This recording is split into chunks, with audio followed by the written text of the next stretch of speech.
Coming up on the Hilton Head News, an early start doesn't keep runners and walkers from taking part in the challenge of the Hilton Head Island Bridge Run. Also ahead, 15 charities get an unexpected surprise from the Heritage Classic Foundation. And we'll hear from the two candidates running for Town Council in Ward 6, Jim Collett and John McCann, as well as a candidate running for the Ward 3 seat, Andrew Jablinecki II.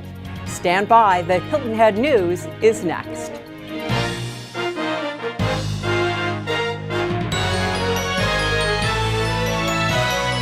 Welcome to the Hilton Head News. Here's a look at headlines for Monday, October 22nd.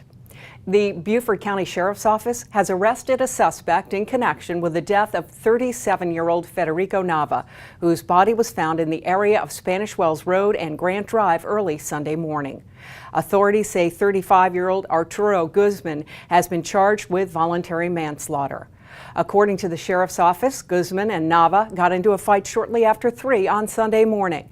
Nava's death originally was thought to be caused by multiple gunshot wounds. However, later on Sunday, the Sheriff's Office said gunshots did not appear to be the cause of death.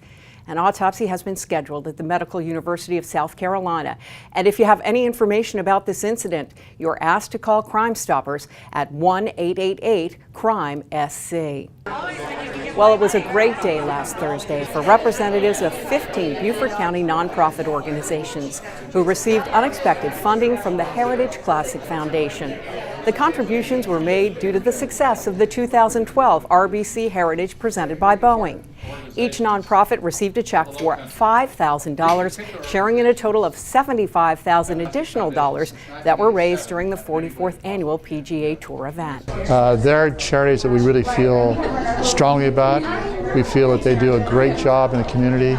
They've been sort of partners of ours actually over the years because of our donations to those charities, and so it's a special day to be able to offer that to these charities, and obviously that $5,000 can go a long ways in some of these particularly. The checks, together with more than $1.4 million already donated, brings this year's total to $1.5 million. Since 1987, the foundation's grand total of charity giving stands at $23 million.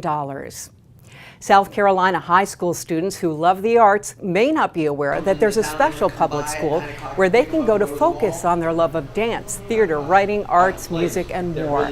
Representatives of the South Carolina Governor's School for the Arts and Humanities were on Hilton Head Island last Thursday for a meeting of the Junior League of Savannah Hilton Head Island Sustainers to spread the word about the school and its successes. It is everyone's school. This is a public school, public high school. Funded by the state legislature, so it really is the public high school for the entire state.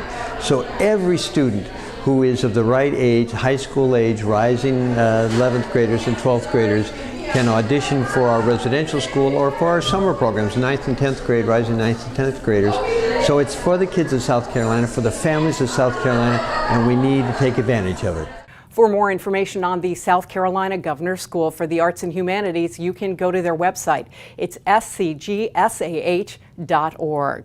On Friday, residents of the Cypress heard about the United Way of the Low Countries program to place 600 tutors in elementary schools in both Jasper and Beaufort counties by the year 2014. Julie Briggs of the organization says there are a variety of ways that people can help the program succeed. Basically, the message is participate, give, advocate, volunteer, live united. There's a place for every single person to participate in this effort in whatever way is comfortable.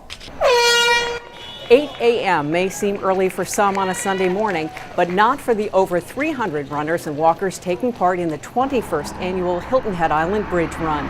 There were 10K and 5K races, as well as a fun run and walk. Despite cool temperatures at the start of around 57 degrees, participants were rewarded with a spectacular view of Broad Creek as they ran over the bridge on the Cross Island Expressway.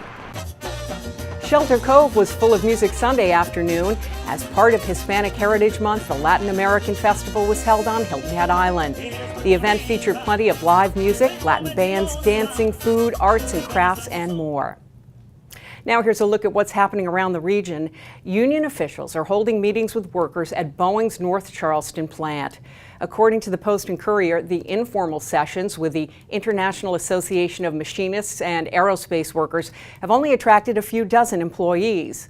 A spokesperson with that union told the newspaper that greater than 50 people had signed up for the meeting sessions, but that the anti-union sentiment in the state makes the organizing process very sensitive. Asked about that organizing effort, Boeing released this statement, quote, "We're continuously working on making Boeing, South Carolina, a place where teammates have a voice and can speak for themselves without having to rely on a third party to speak for them," end quote. Well, the search for two North Carolina teens who went missing more than a week ago on their way to the beach is now focused inland. The Sun News of Myrtle Beach reports that the search for 18-year-old Jake Ziegler and 17-year-old Ray Pierce is centered on an area near Interstate 77 in Fairfield County. That's where authorities say Ziegler used his cell phone to send a text message back on October 13th. Dozens of volunteers were combing an area near Blythewood, about 25 miles north of Columbia, on Monday. Friends say the two high school seniors from Sherrills Ford, North Carolina, were headed to Myrtle Beach, but there is no evidence they ever arrived. Neither their cell phones nor their debit cards have been used since. Well, when we return, we'll hear from a candidate running for the Ward 3 seat on Hilton Head Island's Town Council, as well as the two candidates running in Ward 6. Stay with us.